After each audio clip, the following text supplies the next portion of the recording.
Welcome, you're on the Fringe Show. I'm your host, Tatiana Zalan, and I go live every Friday at 2 p.m. Dubai time. The Fringe is about our future science, technology, art, economy, and society. I'll help you to navigate the rapidly changing world and uncertain future so that you too can take advantage of the opportunities and make better decisions. My last show was about Twitter, the acquisition of Twitter by Elon Musk, and what it means for Twitter, Twitter's future direction, the acquisition strategy. I posed the question whether Musk succeed, and the news of Elon Musk taken over Twitter has put Mastodon into the public spotlight.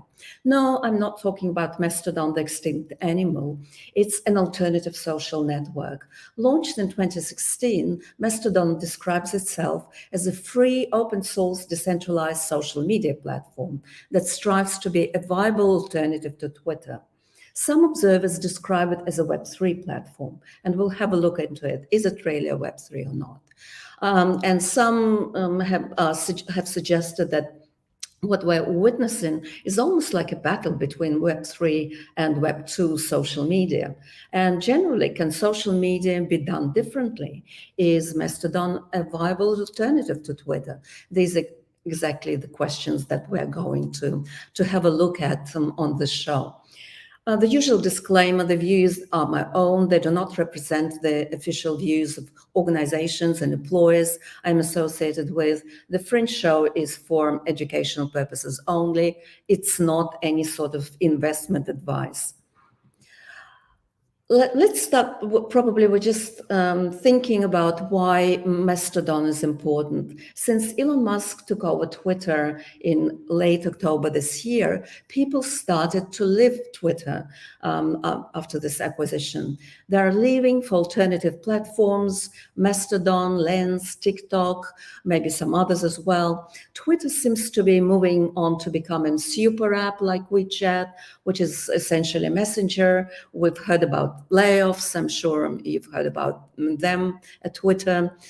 Then competition intensifies. Telegram, a messenger, has recently introduced social media-like features.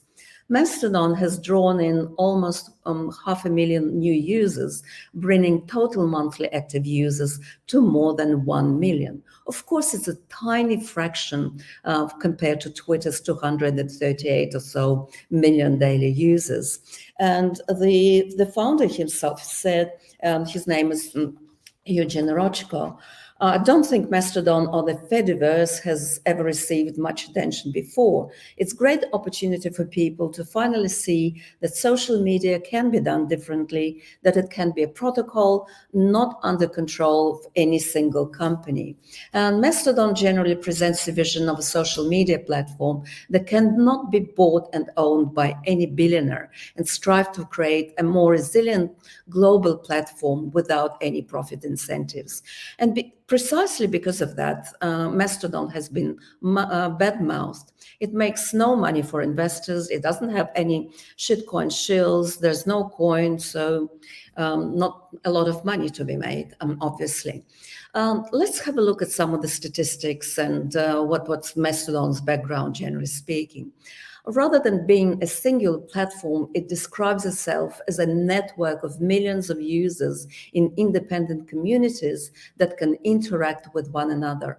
Its population, so to speak, or the number of accounts is something like 4.5 or 6 million. Active users are just over 1 million, 1.3 million, and it has more than 4,000 servers. They call them instances. So there are numerous servers dedicated and created specifically for certain communities and dedicated to various interests, spheres of knowledge, regions, and activities. Their motto is almost like find your perfect community if you go to Mastodon's website.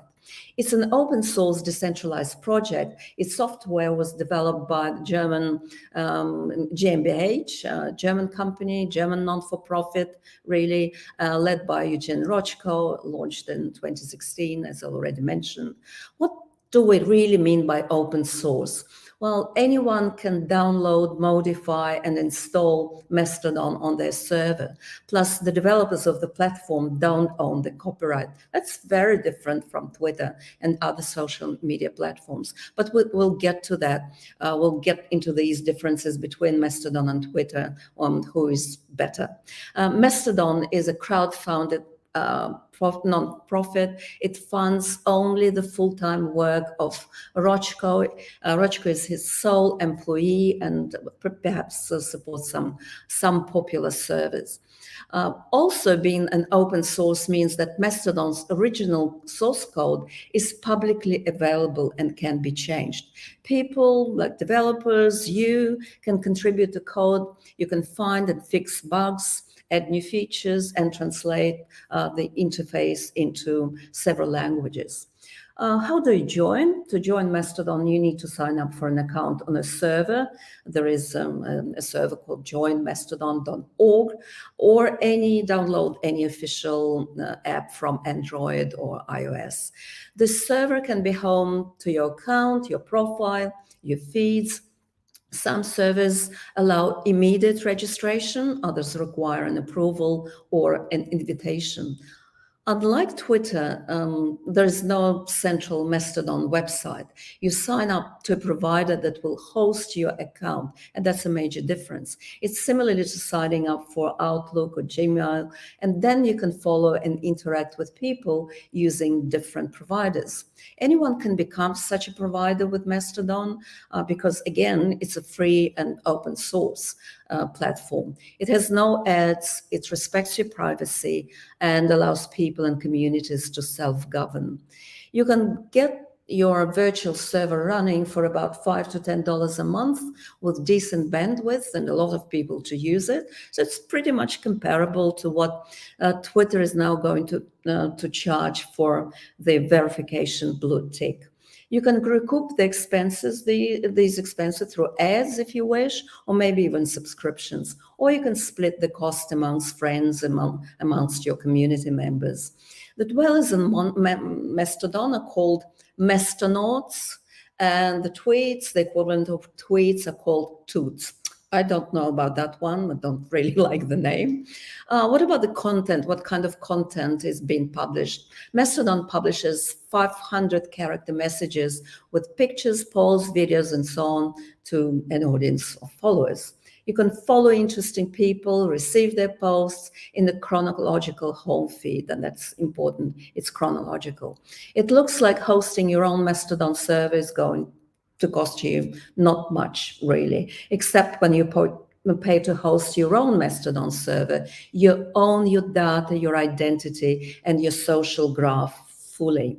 All Mastodon servers are interoperable, and that allows you to follow and be followed by other users quite seamlessly on the platform. Now, let's have a look at how Mastodon is different from Twitter. In many ways, it is similar to Twitter. You make a profile, you have your followings, your followers as well, people who follow you, you write posts. These are toots, remember? This is how they're called. You can attach media, you can reply, you can share. There are hashtags, there is a news tab. Mastodon supports a number of Twitter conventions like replies, retweets, favorites, bookmarks, and hashtags. And although Mastodon visually resembles Twitter, its user experience is more similar to that of Discord. Many of you, I'm sure, if you're in the crypto community, you live on Discord. It's a talking and texting app where people also join servers and have their own cultures and rules. So that's very similar to Mastodon. Mastodon might look like Twitter clone at first glance, but the underlying system is far more complex. Anyone, as we said, can create their own version of Mastodon. It's a server called a server with rules and regulations that apply only to this version. And these rules and regulations are enforced by the people who use that version. The differentiating factor here between Mastodon and Twitter and Facebook is that on Mastodon, when you host your own server, you can also decide on the rules that you want to enforce. And that means that your community will be a much safer space. Twitter, Facebook, and all these larger platforms are more interested in serving as many people as possible. And that because it drives engagement up on purpose to increase the time people spend on the web. On Mastodon, it's slightly different. Twitter is a social, or rather single social network. That means that people sign up for and share content only on Twitter. With Mastodon, you have what is known as a federated platform, meaning it is a collection of social networks or servers, and they link together, but are owned by very different groups of people. Mastodon itself is part of what we call the Fediverse, a federated universe. It's a group of federated platforms that share communication protocols. You know how having a Twitter account doesn't really mean you can use an account on Instagram? Well, through the Fediverse, your single Mastodon account also grants you access to other decentralized social networks. Unlike Twitter, Facebook, and Facebook and some other social platforms, Mastodon presents posts in chronological order. It's not based on an algorithm. It does not seem to flood people with content based on content they've already viewed and approved. It also has no ads and focused on, which I think is wonderful, and is focused on privacy.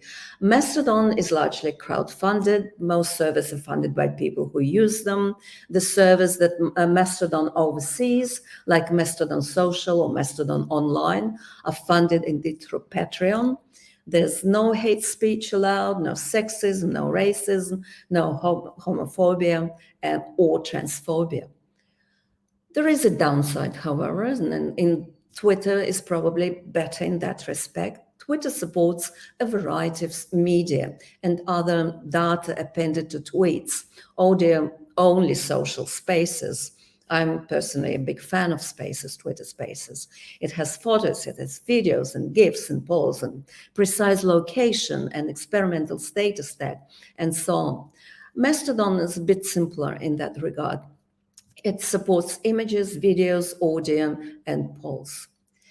Now, let's have a look at who is the founder behind Mastodon, who is Eugene Rochko. He's 29-year-old, and he developed Mastodon with crowdfunding through Patreon, as well as Open Collective, and that's an open source development grant from Samsung.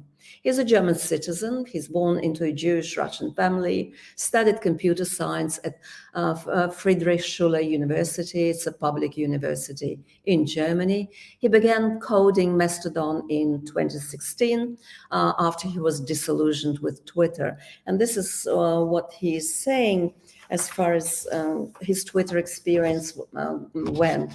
I was thinking that being able to express myself online to my friends, short messages, was very important to me, important also to the world, and that maybe it should not be in the hands of a single corporation. So that was his motivation to creating Mastodon. And sometimes he is asked, well, why Mastodon? Why it's funny name? And he just explains it calmly that he's not very good at naming things, and whatever came to his mind, he named it at that time. By the way, Mastodon is also a very popular American band. It was, according to his own admission, a very much hobbyist project at the time. Maybe this is the reason it looks and does whatever it does at the moment. Then when it was launched publicly, it seemed to strike a chord, particularly with the tech community. And that's how Rochko got his original Patreon supporters that allowed him to take on this job full time.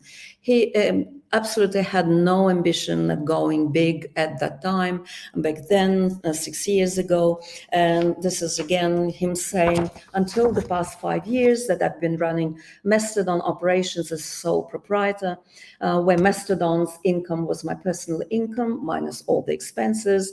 I'm now an employee with a fixed wage. My personal income will thus be lower, but I was willing to go this route because I want Mastodon to have more resources for things like hiring extra developers, UX designers, developing official apps, and so on.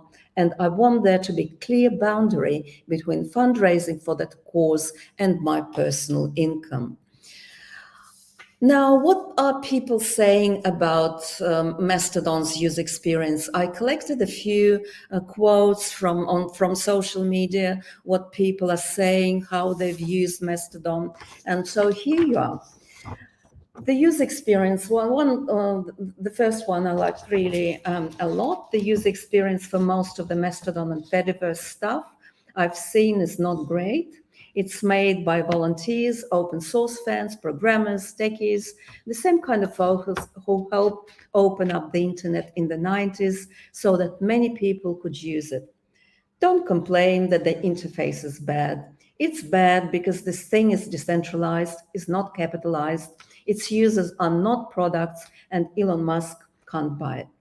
Others are saying, when I read about how there are all these decentralized servers and interest groups, I lost interest in pursuing Mastodon further. The beauty of Twitter is that you can find everybody you want to hear from in one place. It's clean, neat, and organized, referring to Twitter. Also, I prefer to read on my laptop, not scroll through my phone. Actually, I prefer that too. I admit that Mastodon instances are a bit complicated for my 84-year-old mother to understand, and I still have a hard time interacting with people on other servers. It's a bit of a mess that should have been sorted out years ago. It's far less intuitive to navigate since it hasn't been designed for a massive global audience like Twitter. That could change in time as more developers join the project in the wake of Twitter. All for the privilege of using a service that has half the features and reach of Twitter. Does it have potential? Sure. I will keep the server around and see if I can make it work for a new NFT project community I'm working on. Could be useful for gated communities. So this is what users say. And there's one more risk that hasn't kind of been mentioned, but according to some analysts, self-hosting can be a disaster.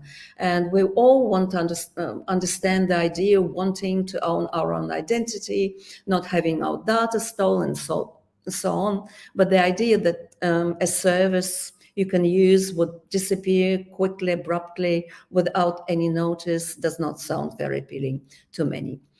Well, I actually created an account on Mastodon myself.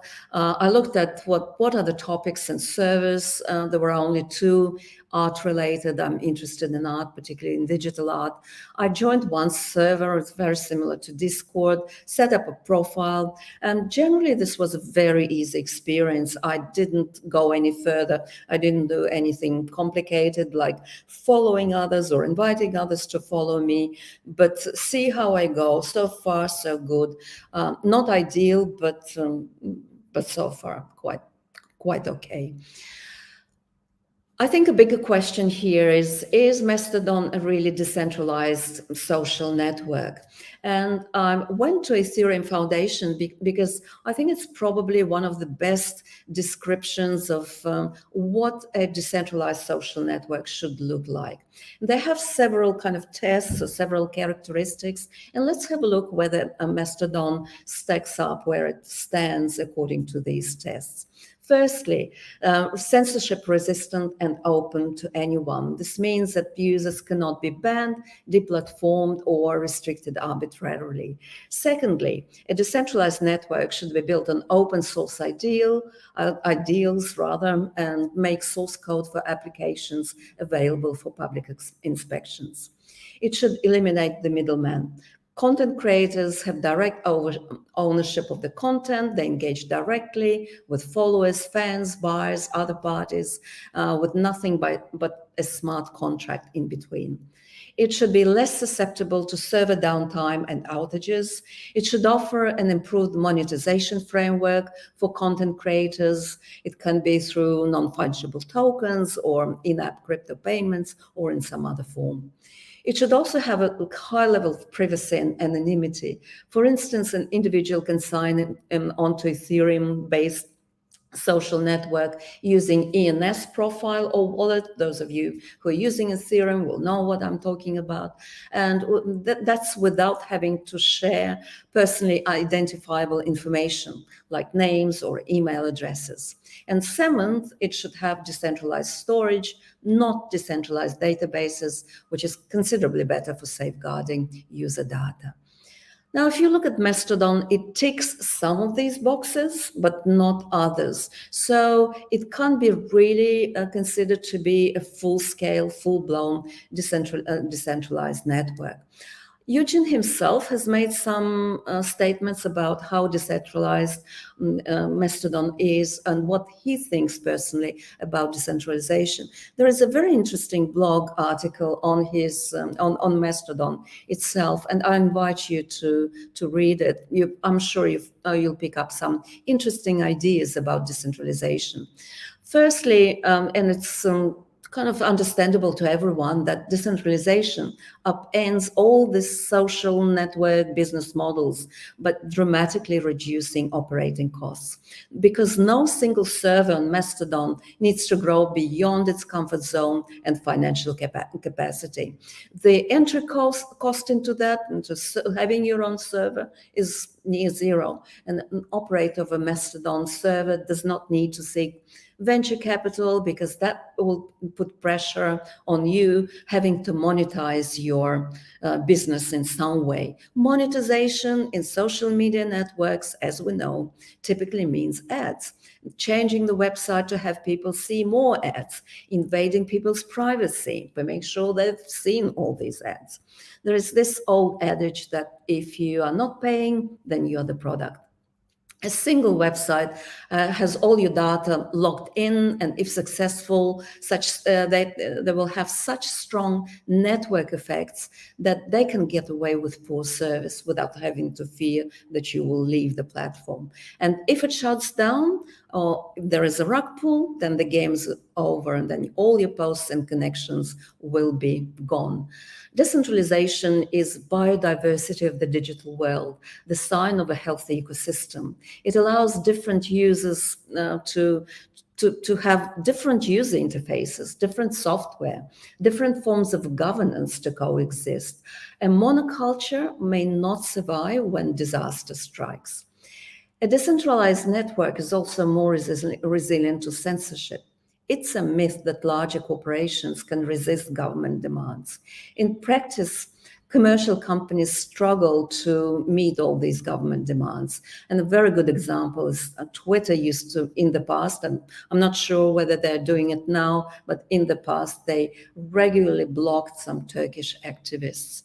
The strength of a decentralized network is in numbers. Some servers will be blocked, but some will comply, but others will not. Not all will comply, so some will remain. Decentralization is also about fixing power asymmetry. If you think about a centralized social media platform, there are rules, and these rules are enforced. The development direction of the platform, they're all decided by the CEO, and users will have almost no say. It's sticky. You can't walk away with the platform from the platform because it holds all your history, your friends, your contacts, your audience. A decentralized network will deliberately release control over the platform owner. And essentially, there's no one on Mastodon. As the developer of Mastodon, Eugene himself is just an advisory influence. He's not the CEO in a traditional sense. Now, some concluding thoughts. Is this a legit alternative to Twitter, a viable alternative? I certainly think it is. Mastodon right now is experiencing massive influx of new users from Twitter. but it's not clear whether the platform will continue growing at such a rapid rate in the weeks and months ahead. So be careful. Mastodon is not prepared to host millions of people in a short span of time. That's very clear. And its service went down, and people were complaining about that. Some of the most popular servers are overloaded. There's no platform coin.